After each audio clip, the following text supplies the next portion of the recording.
행복한 안식일입니다. 오늘은 다니엘 7장에 대해서 공부하도록 하겠습니다. 다니엘 7장의 제목은 삶의 목적이다 이렇게 했습니다. 이 세상사도 다 이 세상사를 이끄시는 분이 계시고 다 목적과 의미를 가지고 있습니다. 마찬가지로 우리 각 개인의 삶의 의미와 목적이 있습니다. 삶의 의미와 목적을 아는 사람과 모르는 사람은 큰 차이점을 가지고 있습니다. 다니엘 7장 1절 말씀에 바벨론 왕 벨사살 원년에 다니엘이 그 침상에서 꿈을 꾸며 내 속으로 이상을 받고 그 꿈을 기록하며 그 일의 대략을 진술하니라 그랬습니다. 다니엘 7장의 배경은 BC 553년입니다. 바벨론의 마지막 왕인 벨사살이 왕위에 올랐을 때입니다. 다니엘 7장의 꿈은 다니엘이 꾼 꿈입니다. 다니엘 2장은 정치적인 세계사를 보여주고 이 다니엘 7장은 이제 종교적인 세계사를 보여줍니다. 그래서 다니엘 7장 1절부터 8절까지는 다니엘 2장에서 신상을 통하여 세계 역사를 보여줬다고 하면 다니엘 7장은 짐승을 통하여 종교적인 세계 역사를 또 보여줍니다. 그리고 다니엘이 총 12장인데 1장부터 6장까지는 역사적인 부분이고 7장부터 12장까지는 예언적인 부분으로 특별히 또 상징을 통해서 그렇게 기록이 되어 있습니다. 이 7장 2절과 3절에 다니엘이 진술하여 가로되 내가 밤에 이상을 보았는데 하늘에 네 바람이 큰 바다로 몰려 불더니 큰 짐승 넷이 바다에서 나왔는데 그 모양이 각각 다르다. 이 상징으로 기록되어 있기 때문에 성경으로 성경을 해석하지 못하면 이게 무슨 말인가 일반 사람들은 잘 이해를 못합니다. 성경에서 바람은 전쟁에 비유했습니다. 4개의 큰 전쟁이 일어났는데 큰 바다로 몰려불어. 바다는 열국과 무리와 백성, 세상을 얘기합니다. 세상에 큰 전쟁이 4번 일어나서 큰 짐승, 통일된 제국이 4나라가 일어났다는 것을 보여주고 있습니다. 첫째 짐승은 사자와 같은데 독수리의 날개가 있고, 그래서 첫 번째 이 사자와 같은 독수리의 날개를 가진 이 짐승은 다니엘 2장의 금신상에 나와 있는 금나라, 바벨론 나라를 상징합니다. BC 605년부터 539년까지 존재했던 나라입니다. 금이 금속 중에 최고인 것처럼 사자는 동물의 왕이고 독수리는 새들의 왕입니다. 참 바벨론 나라는 금으로, 사자로, 독수리로 비유할 만큼 그 문화의 찬란함이 정말 큰 나라였습니다. 그리고 고고학자들이 이 바벨론 나라의 그 유적을 탐구해 보면은 그런 금도 많이 나오고 그 다음에 벽화 같은 데 보면은 그 독수리의 날개를 가진 사자의 그런 그림들을 발견했다고 합니다. 두 번째 짐승은 곰과 같다 그랬습니다. 그리고 몸 한편을 들었고 그의 입에 이 사이에는 새 갈빗대가 물렸다고 그랬습니다. 두 번째 나라는 페르시아 나라인데 BC 539년부터 331년까지 존재했던 나라입니다. 몸 한편을 들었다는 것은 메대와 바사가 연합해서 통일된 제국을 이루었지만 균형이 기울어서 바사 나라가 메대를 누르고 페르시아 나라를 세운 것을 이야기합니다. 그리고 새 갈빗대를 물었다는 것은 그 당시에 이 통일된 제국을 세울 때 리디아, 바벨론, 이집트 세 나라를 정복한 것을 이렇게 보여줍니다. BC 553년에 그 이후에 일어날 그 세상 역사를 이렇게 상징과 예언을 통하여 그렇게 기록했고 그 말씀대로 그대로 이렇게 성취된 것을 볼 때 하나님이 살아계시고 이 역사가 그냥 흘러가는 것이 아니고 하나님께서 주관하신다는 것을 알게 됩니다. 다니엘 7장 6절에 그 후에 내가 또 본즉 다른 짐승 곧 표범과 같은 것이 있는데 그 등에는 새의 날개 넷이 있고 그 짐승에 또 머리 넷이 있으며 또 권세를 받았다 그랬습니다. 세 번째 짐승은 BC 331년부터 168년까지 존재했던 그리스 나라입니다. 표범은 짐승 중에 가장 빠른 짐승입니다. 근데 날개를 4개나 달았으니까 얼마나 빠릅니까? 그리스 나라는 단 10년도 안 되는 사이에 정말 그 알렉산더 대왕이 전 세계를 통일한 그런 나라를 정말 이 나라가 일어나기 200년 전에 하나님께서는 이러한 상징을 통하여 보여줬습니다. 그리고 그리스 나라가 망한 후에 알렉산더의 4왕에 의해서 이렇게 분열됐다 로마로 넘어갑니다. 그래서 여기에 보면 이 머리가 4개 있다 이렇게 표현되어 있습니다. 6절에 내가 방 이상 가운데 그 다음에 본 넷째 짐승은 무섭고 놀라우며 또 극히 강하며 또 큰 철이가 있어서 먹고 부젓들이고 그 나머지를 발로 밟았으며 이 짐승은 전에 모든 짐승과 다르고 또 10뿔이 있었다 그랬습니다. 네 번째 짐승은 로마 나라입니다. BC 168년부터 AD 476년까지 존재했던 나라. 그런데 바벨론, 페르시아, 그리스, 로마 나라는 사자, 곰, 표범 이렇게 세상에 있는 짐승으로 표상을 했는데 넷째 나라는 세상에 있는 어떤 짐승으로 표상할 수 없을 만큼 아주 무섭고 놀랍고 이빨은 또 막 철로 돼 있고 정말 아주 무서운 짐승으로. 그래서 화가가 이 성경절을 보고서 뭐 공룡이나 막 이런 그 용이나 이런 그림을 그린 걸 우리가 보게 되는데 정말 로마 나라는 아주 무서운 나라였습니다. 특별히 이 로마 시대 예수 그리스도께서 십자가에 못 박혀 죽으셨고 또 그 로마 나라는 황제를 신으로 섬겼기 때문에 하나님을 믿는 많은 그리스도인들이 핍박을 받고 순교를 당했던 그 시대입니다. 그래서 그것을 다 내다보시고 하나님께서는 이 로마 나라를 정말 이 세상의 어떤 짐승으로도 표상할 수 없는 아주 무서운 그런 짐승이라고 그렇게 묘사를 했습니다.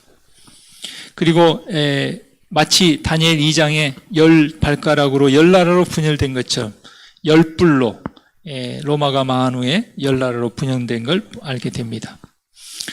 그런데 세상 나라는 사자, 곰, 표범, 무서운 짐승으로 표상됐지만 우리의 구원을 이루시는 예수 그리스도는 어떤 짐승으로 표상이 됐어요? 어린 양. 요한복음 1장 29절에 침례 요한이 예수님을 보고서 보라 세상 죄를 지고 가는 하나님의 어린 양이로다. 꽤 오래 전에 그 미스바에서 장막회를 하는데 그때 홍강희 목사님께서 재림연수원에 계실 때 그때 강사로 초청을 해서 장막회 기간 동안에 재림연수원 프로그램을 운영한 적이 있습니다. 그래서 거의 끝날 무렵에 양을 잡는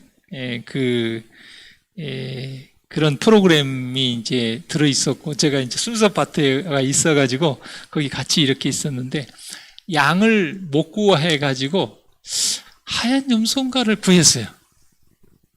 그래가지고 이제 이 목을 따는 그걸 실제 했습니다. 장로님 중에 좀 재주가 있는 분을 해가지고 그런데 그 염소가요 이 목을 땄는데 돼지처럼 소리를 안 지르러요. 옛날에 우리가 동네에서 돼지를 잡으면 돼지 멱 따는 소리를 낸다고 막 돼지가 막 꽥꽥 소리를 지르는데 그 염소는 그냥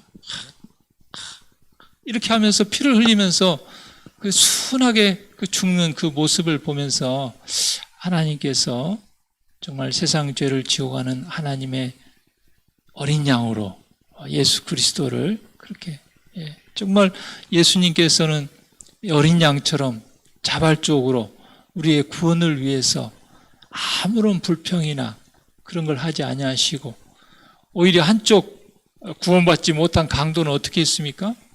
막 소리 지르고 막 그러다가 십자가에 죽었지 않습니까? 우리 교회 주석에 보면 이 부분에 대해서 화이트 주석에 이렇게 설명을 해놨습니다. 다니엘에게 무서운 짐승들에게 계시가 주어졌는데 이것들은 땅의 권세를 표상하는 것들이다. 그러나 메시아 왕국의 깃발은 어린 양이다. 지상의 왕국들은 물리적인 힘이 우세해야 다스리지만 그리스도는 모든 육신적인 무기와 억압하는 기후들을 다 폐기해 버리실 것이다. 그의 왕국은 타락한 인간성을 고상하게 하고 높여주기 위하여 설립될 것이다. 그랬습니다. 사단의 대리자들인 세상 왕국은 힘으로, 권력으로, 창과 칼로 세상을 정복하고 사람을 억누르고 강압했습니다. 그러나 예수 그리스도는 십자가의 은혜로, 사랑으로 영혼들이 하나님 앞에 나와 복종하기를 바라셨죠. 다니엘 7장 23절에서 24절에 모신자가 이처럼 이르되 넷째 짐승은 땅의 넷째 나라인데 이는 모든 나라보다 달라서 천하를 삼키고 밟아 부셔뜨릴 것이며 그 열불은 이 나라에서 일어날 열왕이라. 로마가 망하고 일어날 열 나라입니다. 지금의 유럽에 있는 나라들이죠. 그 후에 그 열불 사이에서 하나가 일어나는데 아주 작은 뿔이 일어나는데 그는 먼저 있던 자들과 다르고 열 왕 중에 세 나라를 복종시킨다 그랬습니다. 열나라 시대는 AD 로마가 망한 AD 476년부터 예수님 재림할 때까지의 시대입니다. 지금 우리가 살고 있는 시대입니다. 열 발가락 시대, 열불 시대입니다. 다니엘 7장 8절에 내가 그 뿔을 유심히 보는 중에 다른 작은 뿔이 그 사이에서 나더니 먼저 뿔 중에 셋이 그 앞에서 뿌리까지 뽑혔으며 이 작은 뿔에는 사람의 눈 같은 눈이 있고 또 입이 있어 큰 말을 하였느니라. 이제 정말 다니엘 7장에서 하고 싶은 이 얘기는 이후에 등장하는 작은 뿔 세력, 적그리스도 세력에 대해서 이야기하고 있습니다. 그래서 이 작은 뿔은 그 로마가 망한 이후에 세워진 법안권, 이 천주교의 새 교황권을 이야기하고 있는데 열 나라 중에 그 법안권에 대항했던 헤로리, 반달, 동고트 세 나라를 십자군을 보내가지고 멸망을 시켰습니다. 마지막으로 동고트 나라를 멸망시켰을 때가 538년입니다. 그 이후로는 그 어떤 나라도 그 어떤 황제도 이 법안권에 대항할 수가 없었습니다. 무소불위의 세력입니다. 네. 그래서 먼저 있던 나라와 달라요. 먼저 있던 나라는 그냥 나라, 정치적인 세력이지만 이 작은 뿔은 정치적이면서 종교적인, 나라이면서 교회인, 그런 부분에 있어서 달랐습니다. 그래서 교황권이 확립된 것이 AD 538년입니다. 그리고 1798년에 교황이 몰락한 듯 했던, 그래서 1260년 42달 3년 반을 묘사하고 있습니다. 그래서 이 당시에는 이 대통령보다 황제보다도 교황이 더 힘이 셌습니다. 그 중에 한 사건이 1077년에 있었던 칸노사의 굴욕입니다. 황제와 교황 간의 그 다툼이 있었는데 그냥 폐위시켜버리는 거예요. 교황이 왕을, 황제를, 대통령을 폐위시켜버리면, 출교를 시켜버리면 백성들이 말을 안 들어요. 왕노릇을 할 수가 없습니다. 그래서 알프스 산맥을 넘어가서 칸노사에 가서 맨발로 눈을 맞으면서 며칠을 빌고 용서를 빌어서 파문을 철회함을 받는, 그게 바로 역사 가운데 있었던 칸노사의 굴욕 사건입니다. 그것이 바로 이 기간에 법안권이 왕성했던 이 기간에 일어났습니다. 그 열불은 이 나라에서 일어날 열왕이요 그 후에 또 하나가 일어나리니 그는 먼저 있던 자들과 다르고 새 왕을 복종시킬 것이며 그가 장차 말로 지극히 높으신 자를 대적하며, 지극히 높으신 자를 어떻게 대적합니까? 구원은 예수 그리스도를 믿음으로 구원받는 것인데 그것 외에 행함으로, 어떤 미사를 드림으로, 미사에 드리는 그런 떡과 포도즙을 마셔야만 구원이 있다고 하는 전혀 성경과 다른 구원의 길을 통해서 지극히 높으신 자를 대적한 것입니다. 그게 바로 적그리스도입니다. 적그리스도는 안티크라이스트라고 하는데 그 안티라는 것은 그리스도를 반대한다는 뜻이 있고 그 다음에 이 카피, 복사본이라는 뜻이 있습니다. 우상이 뭡니까? 그림자가 뭡니까? 실체가 있고 진짜가 아닌데 진짜인 척 하는 것이 그게 그림자이고 우상이죠. 그게 적그리스도입니다. 하나님이 있는데 하나님이 아닌 세력이 하나님인 척 하는 것입니다. 지극히 높으신 자를 대적하는 것. 지극히 높으신 자의 성도를 괴롭게 하는. 그래서 이 기간 동안에 종교개혁을 일으켰던 많은 참 그리스도인들이 엄청난 핍박과 순교를 당했죠.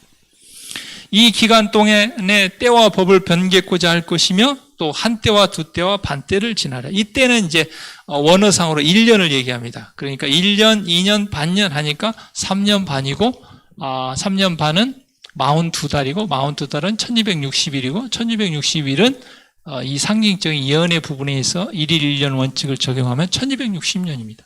AD 538년부터 1798년까지 1789년에 1517년에 종교개혁이 일어나고 1789년에 프랑스 혁명이 일어나고 1798년에 교황이 프랑스 혁명군에 붙들려 가지고 감옥에 유배돼서 죽게 되는, 그래서 교황권이 몰락한 것과 같은 그런 일이 일어났습니다. 그래서 이 기간 동안에 여기서 변경된 법은 십계명입니다. 십계명이 변경됐습니다.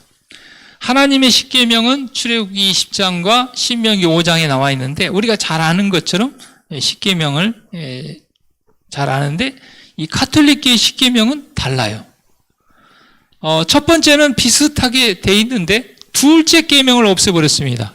우상을 섬기지 말라, 이것을 삭제해버렸어요. 왜냐하면 마리아 숭배를 비롯해서 여러 가지 성상을 숭배하고 이런 것들이 많기 때문에 둘째 계명을 없앴습니다. 대단하죠? 성경을 바꾸고 더군다나 성경이 아주 중요한 핵심이 되는 십계명을 바꿨다. 교회의 권위로. 그래서 기독은 한자로 예수님이거든요. 예수님을 믿는 종교가 기독교입니다. 기독교는 천주교와 개신교회가 있는데 천주교회는 성경 위에 교회가 있어요. 교회가 이 성경보다 우위에 있습니다. 우위에. 그래서 교회가 성경도 바꿀 수 있고 변경시킬 수 있다는 거예요. 개신교회는 교회 위에 성경이 있습니다. 교회에서 어떤 결정을 했다 할지라도 그것이 성경과 맞지 않으면 우리는 그것을 따르면 안 되는 것입니다. 성경이 우위에 있는 것입니다. 교회보다도. 성경과 다른 결정을 하면서 교회가 결정했는데 따르라. 이것은 맞지 않습니다. 그 다음에 세 번째 계명을 둘째로 올리고 네 번째 안식 계명을 셋째로 올리면서 안식일을 토요일에서 일요일로 변경시켰습니다. 다섯째를 넷째로, 여섯째를 다섯째로 쭉 올리니까 9개밖에 안 되잖아요. 그러니까 10번째 계명을 둘로 나눴습니다. 내 이웃의 아내와 네 이웃의 소유를 탐내지 말라를 9번째로 남의 아내를 원치 말고 10째로 남의 재물을 탐내지 말라 하고 10계명을 변경시켰습니다. 대단하지 않습니까? 어떻게 어떤 교회가 10계명을 바꾼단 말입니까? 그리고 그 10계명 중에 법 중에 때에 관련된 네 번째 계명 안식일을 변경시켰습니다. 제가 그 삼육대학에서 그 공부를 할 때에 그때 그 명동성당에 그 서회가 있거든요. 그것에 가서 이 책을 사왔습니다. 이 책은 천주교의 박독식 신부님이 지은 책인데 천주교와 개신교에 대해서 이렇게 비교하면서 쭉 쓴 책인데 개신교의 한 여성도가 신부님한테 뭘 물어보면 거기에서 답하는 식으로 이렇게 책을 쭉 구성을 했어요. 그런데 이 책의 72페이지에 보면 이런 내용이 나옵니다. 이송량이라는 이 그리스도인 여성도가 신부님에게 이렇게 묻습니다. 저는 그렇게까지 세밀히 성경 공부를 하지 않아서 잘 모르겠습니다. 그런데 성경 위에 또 내려오는 구원의 진리를 성전이라고 하셨는데 구체적으로 성전에서 가르치는 교리를 하나 말씀해 보시면 좋겠습니다. 그러니까 일반 개신교에서 이 천주교회를 공격할 때 뭐라고 공격을 하냐면 왜 성경에도 없는 마리아를 숭배하고 우상을 숭배하고 막 유아 세례를 주고 막 그러냐 이렇게 공격을 하거든요. 그러면 이제 천주교에서 개신교회를 향하여 대답하는 게 이 신부님의 대답입니다. 그러니까 지금 이 송량이라는 이 개신교회 여성도가 물어보는 질문은 굉장히 뼈가 있는 질문이에요. 왜 성경에도 없는 것들을 지키냐는 것이죠. 자, 신부님이 이제 반대로 이렇게 얘기합니다. 내가 그것을 대답하기 전에 먼저 하나 물어보겠습니다.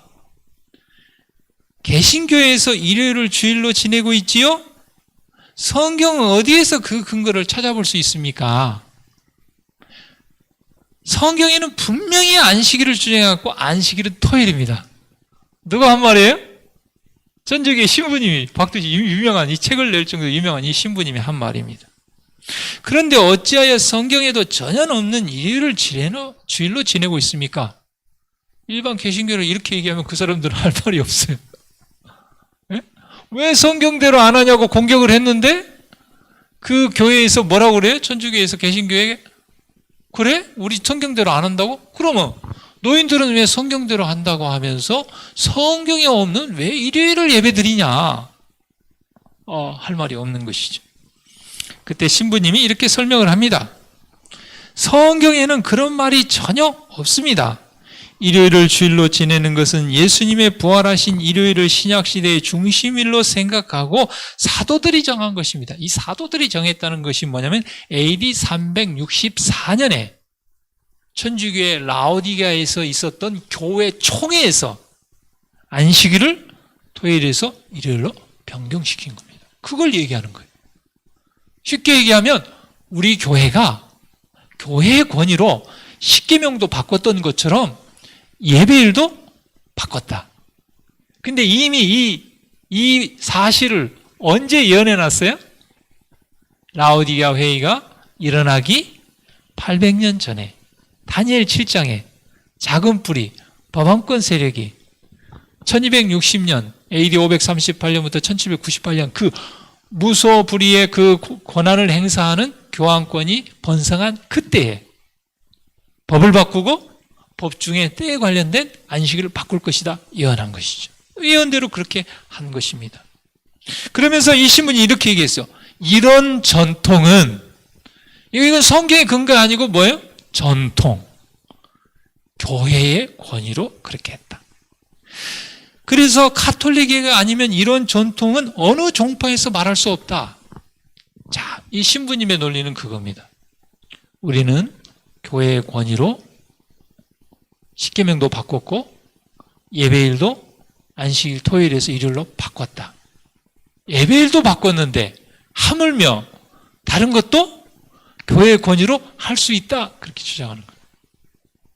진리는 아니지만 그래도 정직한 거예요. 제가 볼 때. 일반 교회는 정직하지도 않고 성경적이지도 않아요. 이 밖에라도 연옥설이라든지 그렇죠? 연옥설 성경에 없잖아요.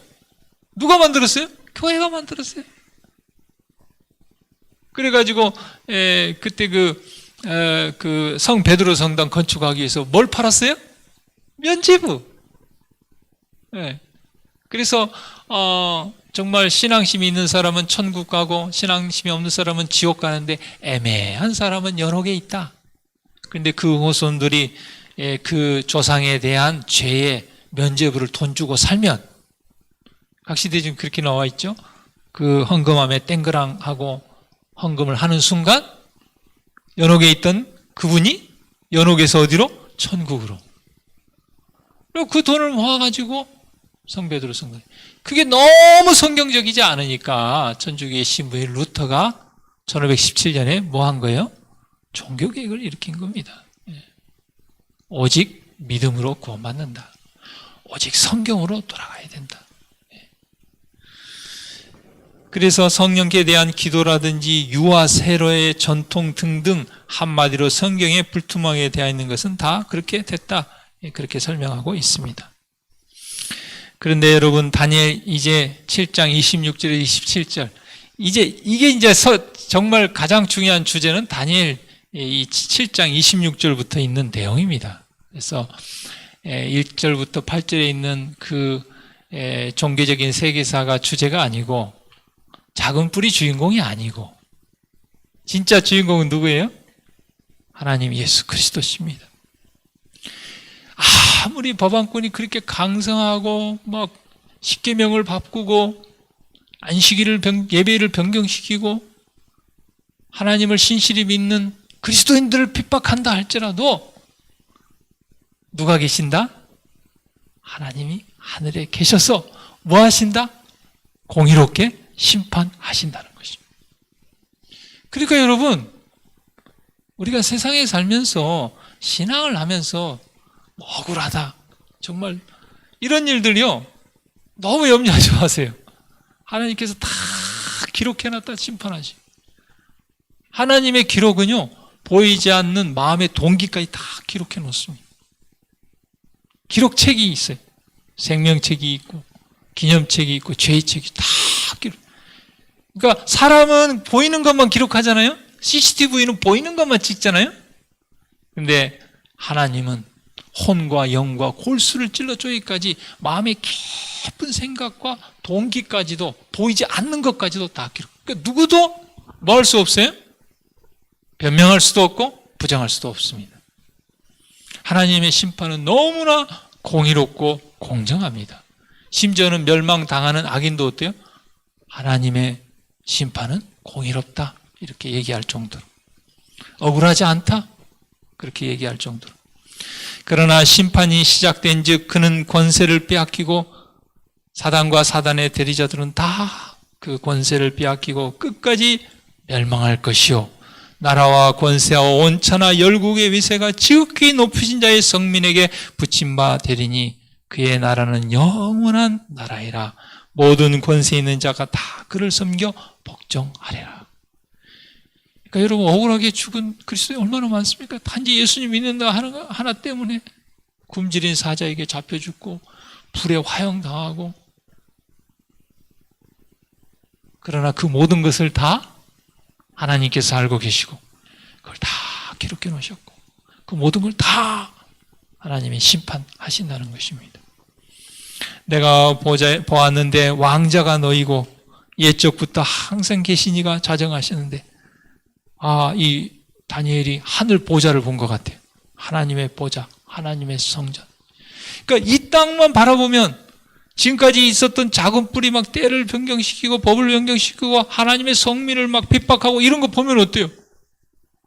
너무나 좌절감을 느끼고 실망을 느끼고 그랬을까 합니까? 하나님 어디 계실까? 그랬지 않았겠습니까? 근데 하늘을 보니까 어때요? 하나님이 살아계시고 하나님께서 다 심판하시고 악을 다 멸하시고 하는 것들이 보이게 된 것이죠.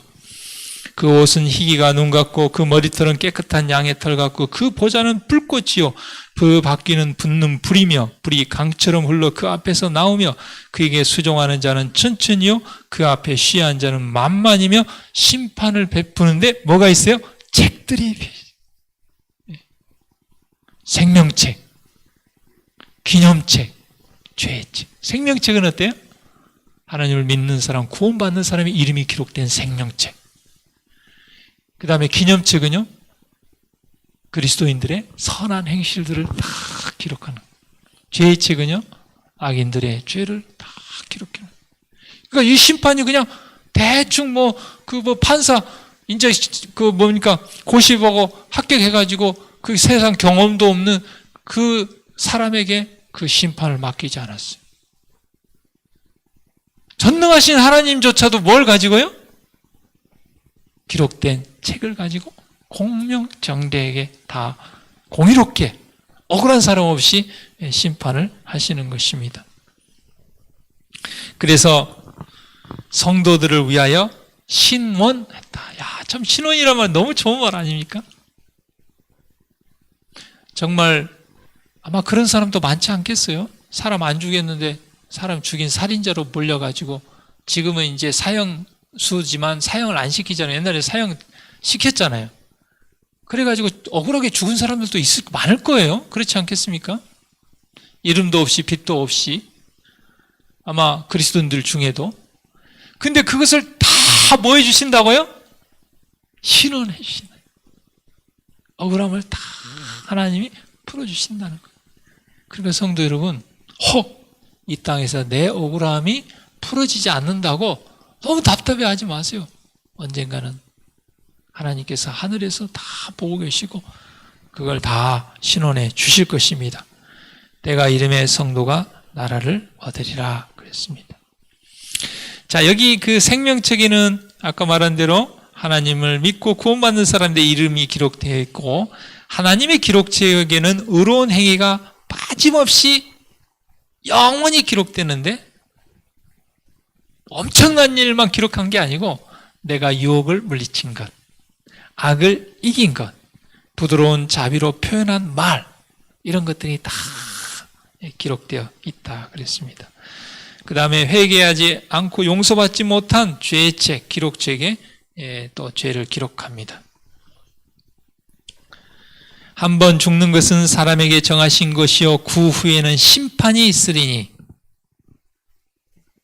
이와 같이 그리스도도 많은 사람의 죄를 담당하시려고 단번에 들이신 바 되었고 구원에 이르게 하기 위하여 죄와 상관없이 자기를 바라는 자들에게 두 번째 나타나리라 그랬습니다. 이는 우리가 다 반드시 그리스도의 심판대 앞에 드러나 각각 선악간에 그 몸으로 행한 것을 따라 받으려 함이라. 일의 결국을 다 들었으니 하나님을 경외하고 그 명령을 지킬지어다. 이것이 사람의 본분이니라. 하나님은 모든 행위와 모든 은밀한 일을 선악간에 심판하시리라. 이게 바로 다니엘 7장의 결론입니다. 그리고 다니엘 7장의 주제입니다.